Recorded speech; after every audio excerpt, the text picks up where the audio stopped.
Halo Sobat Bongkar, bertemu kembali bersama saya Karyono Wibowo dalam edisi kali ini. Kita akan membahas tentang topik talkshow pada hari ini. Benarkah Indonesia darurat kekerasan seksual? Untuk membahasnya telah hadir dua narasumber saya. Ada Dr. Livia Istania Iskandar, Wakil Ketua LPSK, yang sudah tersambung dalam Zoom. Saya sapa dulu, apa kabar Bu Livia? Selamat siang, Bung Karyono. Selamat, baik. Ya. Sedang dinas, Sekarang sedang di Lampung ya Ibu ya? Sedang di Lampung ya. Kebetulan ada beberapa perkara yang menjadi terlindung LPSK di sini, dan kami juga menyaksikan pembayaran restitusi dari untuk keluarga korban. Baik, Ibu, nanti di studio juga telah hadir satu orang narasumber juga, seorang akademisi. Ya. Itu Ibu Julia Bea Kurniawati, seorang akademisi, dosen. Nanti akan bergabung bersama kami ya di studio. Nanti akan membahas tema pada sesi kali ini yang membahas tentang Indonesia negeri darurat kekerasan seksual. Baik, saya ke Ibu Livia dulu ya.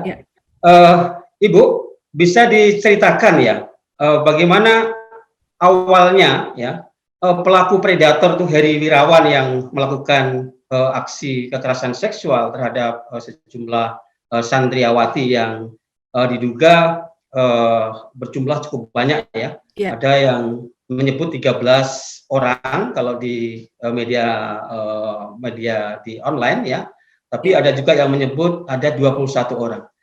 Bisa diceritakan Bu Livia, bagaimana ceritanya bisa terjadi seperti itu? Ya, baik, terima kasih Bung Karyono. Jadi Lembaga Perlindungan Saksi dan Korban adalah lembaga negara yang dibentuk atas dasar ini ya Undang-Undang 13 2006 yang kemudian diubah menjadi diamandemen sebagai menjadi Undang-Undang 31 2014 untuk perlindungan saksi dan korban.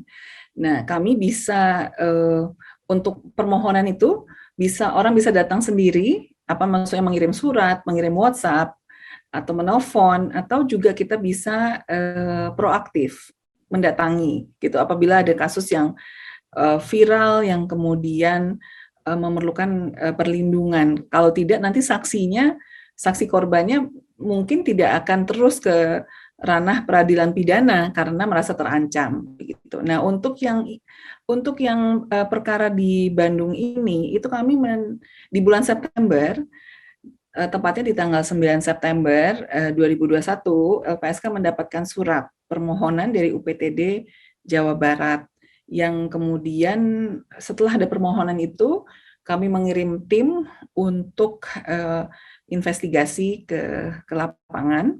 Dan ini kebetulan karena ini korbannya cukup banyak, ada 13 yang akhirnya 13, dan itu karena mereka 13 itu yang melapor ke LPSK ya? Ya, yang maksudnya yang di suratnya UPTD. Ya, yang surat di UPTD yang diajukan 13. Nah, itu kan masing-masing kita harus mendatangi rumahnya, Pak. Saya manggilnya sih Bungkar aja ya. Ya, jadi ada 13, dan itu kami harus meminta persetujuan perlindungan untuk harus ditandatangan itu ke masing-masing orang tua dari 13 itu.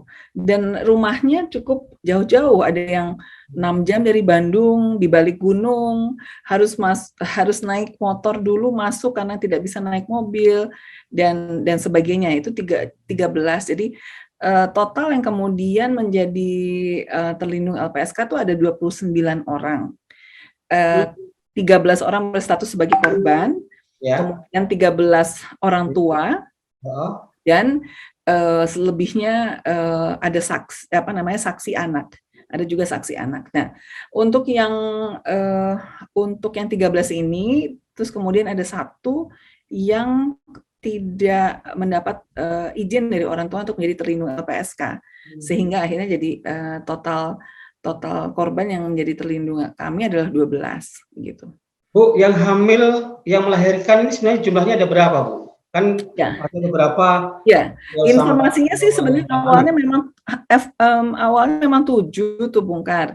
7 tapi anaknya 8 karena ada 1 yang melahirkan 2 kali. Tapi terus kemudian dengan berjalannya waktu ditemukan bahwa ada 1 lagi anak yang kemudian diasuh oleh orang lain gitu. Sehingga memang totalnya yang pada saat ini jadi 9 anak yang dilahirkan ya, berarti ada 8 yang melahirkan. Ada 8 yang melahirkan. Lalu bagaimana tindak lanjutnya itu? Tanggung jawab terkait dengan anak yang dilahirkan tadi, Bu? Ya, jadi bagaimana karena ini kan anak-anak ya, iya, masih sekolah di situ. Betul. Nah, bagaimana mereka nasib mereka di pendidikannya, kemudian anak yang dilahirkan dari perbuatan Heri Wirawan tadi itu. Ya, jadi program perlindungan yang ditawarkan, yang kemudian diberikan LPSK, pertama yang kami sebut pemenuhan hak prosedural, yaitu pendampingan selama proses pemeriksaan.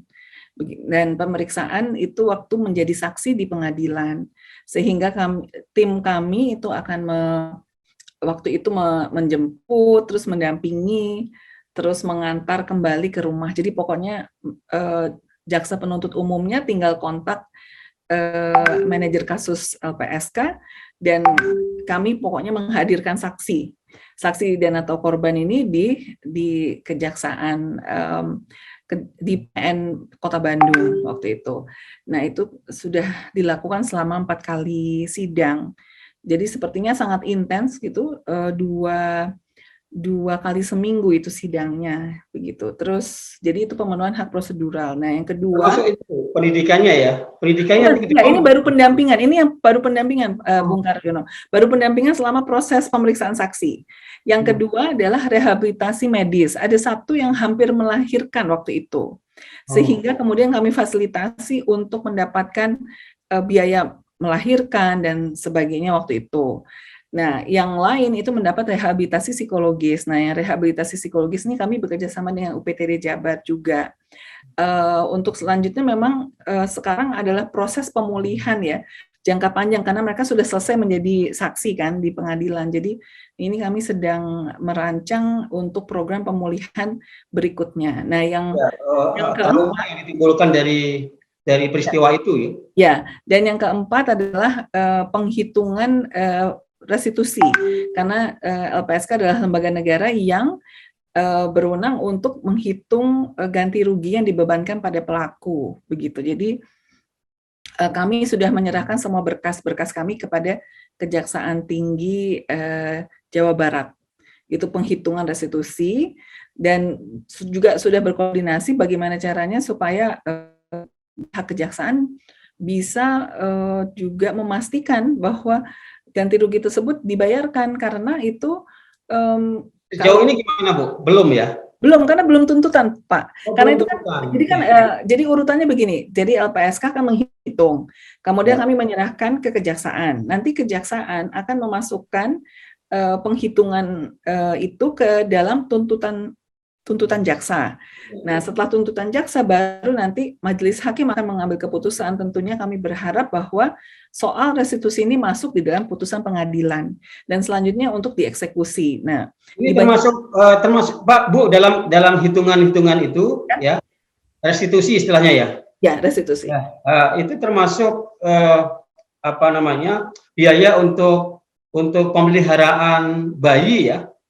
Ya, walaupun memang kami baru menghitung tuh 2 tahun pertama hidup si bayi. Tapi kan sebenarnya mestinya tuh lebih jangka panjang sampai kuliah gitu kan. Jadi sebenarnya ini penghitungan itu nanti kalau misalnya majelis hakim melihat ini sepertinya kurang jumlahnya, itu mereka bisa memutuskan hal yang lain. Ini sepertinya harus ditambah supaya bisa semuanya sekolah, misalnya begitu. Jadi sampai kuliah, sampai kuliah gitu. Nanti bisa jadi dari majelis itu ada diserahkan kepada majelis hakim untuk menentukan. Jadi yang karena gini, karena dari majelis hakim itu pasti akan minta bukti-bukti formalnya, Pak.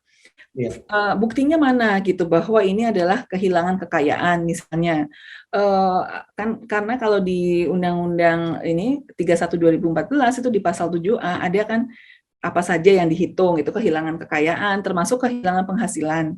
Kalau orang tua misalnya bekerja sehari mendapat 50.000, tetapi terus kemudian karena mengantar anak ke kantor polisi bolak-balik itu jadi kehilangan 15 hari kerja misalnya.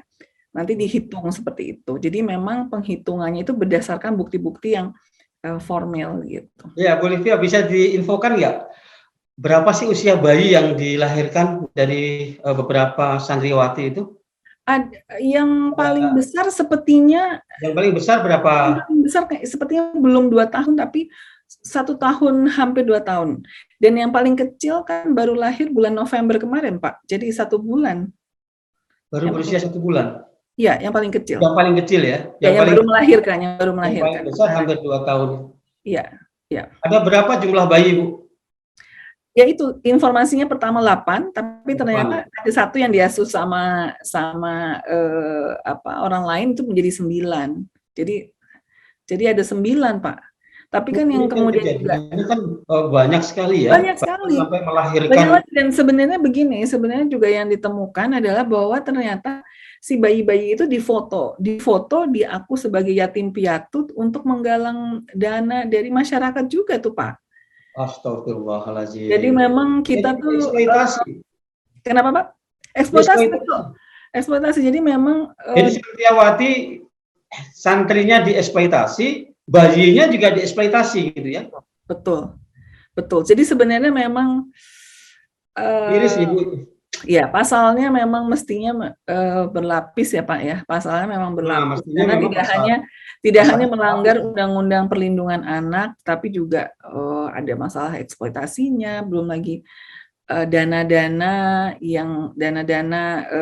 bantuan yang didapat itu harus juga ditelusuri kemana saja gitu. Jadi memang yang membuat publik heran ya, yang membuat masyarakat heran. Ini kan peristiwanya berulang-ulang, banyak sekali korbannya dan bahkan melahirkan 8 bayi tadi itu. Ini apakah memang tidak ada yang mengetahui ya dari lingkungannya, keluarganya selama ini? Menurut hasil pendampingan Ibu Livia?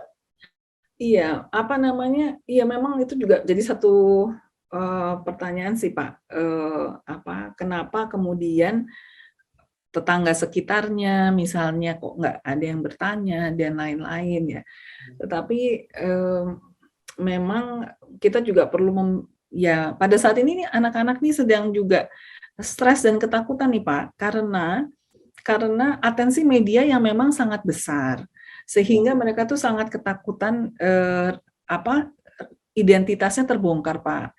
Oleh karena itu memang di setiap kesempatan di mana saya diminta bicara itu kami menyampaikan bahwa tolong gitu fokusnya pada pelaku saja. Jangan kemudian masuk-masuk mencari rumah korban gitu. Nanya-nanya tetangganya karena mereka tambah ketakutan, belum lagi juga kemudian karena itu jadi ada yang mau sekolah kan nggak bisa sekolah, belum bisa sekolah, tapi kan sudah disampaikan kami sudah hal tersebut sedang ditangani oleh Dinas Pendidikan Jawa Barat begitu, Pak. Tapi memang ini ya atensi media saya pikir memang selalu dua ini ya, Pak. Dua sisi ya. Satu sisi bagus untuk media membutuhkan informasi yang detail ya. Betul, tetapi yang ini seringkali gitu dari segi korbannya juga mereka merasa ketakutan, nanti ditanya-tanya, terus nanti kan bagaimana gitu kalau yang udah kasus viral gitu. Walaupun sih di dalam ini Pak, di dalam hak saksi korban, di dalam Undang-Undang Perlindungan Saksi dan Korban tuh ada satu penggantian identitas sebenarnya. Jadi untuk kasus-kasus yang viral, yang mungkin jadi sorotan publik itu bisa juga hak untuk mengganti identitas itu digunakan, Pak, karena jangan sampai kemudian nanti kan kita bayangkan ya, ini mereka masa depan masih panjang, belum lagi anak-anak ini ya, anak-anak yang lahir ini kan bagaimana dengan persuratannya, administrasinya gitu kan. Jadi nah, berdasarkan pendampingan dari Mbak Livia ya selama di LPSK ini, apa hak itu sudah dilaksanakan belum? Digunakan nggak hak itu? Mungkin saya juga ingin klarifikasi Pak Karyono, bahwa LPSK itu memang sangat terbatas. Dalam arti kata gini, kami itu kan wewenangnya terkait dengan peradilan ini ya, ranah peradilan pidana untuk memastikan bahwa saksi dan atau korban ini bisa aman dan nyaman menyampaikan kesaksiannya. Nah, jadi ada hal-hal lain yang di luar itu. Jadi yang tadi pemenuhan hak prosedural, kemudian rehabilitasi psikologis, terus yang penghitungan restitusi dan medis. Nah, di luar itu kemarin kami sempat ditanya juga, Pak. Ditanya apakah LPSK itu untuk susu, kok LPSK nggak pernah memberikan. Nah, itu sudah bukan ranah kami lagi, karena itu untuk yang kebutuhan sehari-hari misalnya itu adalah tugasnya mungkin pemerintah daerah setempat atau bagaimana, itu perlu menjadi catatan sih Pak, atau misalnya apakah dari kementerian atau dari mana, tapi LPSK kan bisa memberikan rekomendasi, Bu. Bisa, kami bisa memberikan rekomendasi. Sudah kami sampaikan bahwa ini ada pertanyaan soal kebutuhan sehari-hari, karena memang keluarga korban ini juga hidupnya sangat pas-pasan ya Pak ya. Jadi memang perlu ada dana lebih untuk mengasuh bayi ini gitu. Jangan sampai bayi-bayi ini jadi kurang gizi gara-gara tidak ini ya, maksudnya.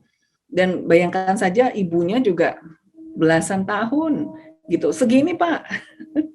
saya maksudnya ini ya, pada saat berdiri di antara anak-anak itu mereka masih kecil-kecil banget. Jadi itu yang membuat kita juga tambah gitu ya. Membayangkan 2 tahun sebelum ini gitu, bagi yang melahirkan itu berarti mereka tuh usia berapa, masih kecil-kecil banget ya. Jadi, beban mereka kan sangat berat sekali, Bu. Sudah menjadi korban yang menimbulkan traumatik yang berkepanjangan. Kemudian ada kerugian material dan imaterial. Material, betul. Nah, jadi bagaimana caranya supaya dibayar? Bagaimana negara harus hadir untuk membantu mereka? Ya, betul. Memang negara harus hadir dan memang kami sudah hadir, Pak. Tetapi memang untuk LPSK ya kewenangan kami terkait dengan proses hukum. Untuk hal-hal yang sosial dan sebagainya itu saya pikir mestinya masuk ke apakah itu pemberdayaan perempuan dan perlindungan anak atau dinas sosial, dinas pendidikan. Jadi kami bisa memberi rekomendasi, tetapi untuk eksekusinya memang membutuhkan sinergitas berbagai sektor, Pak. Baik, Bu Livia. Ya. Sebenarnya ingin banyak mengeksplorasi apa yang terjadi yang selama ini ditangani oleh LPSK ya. Tapi sayang sekali waktunya, Ibu Livia. Ya. Terima kasih telah bergabung bersama kami. Ya, selamat bertemu kembali. Selamat bertugas. Sukses. Ya. Terima kasih. Ya, salam sehat dan semangat. Ya, selamat siang. Selamat siang. Mari.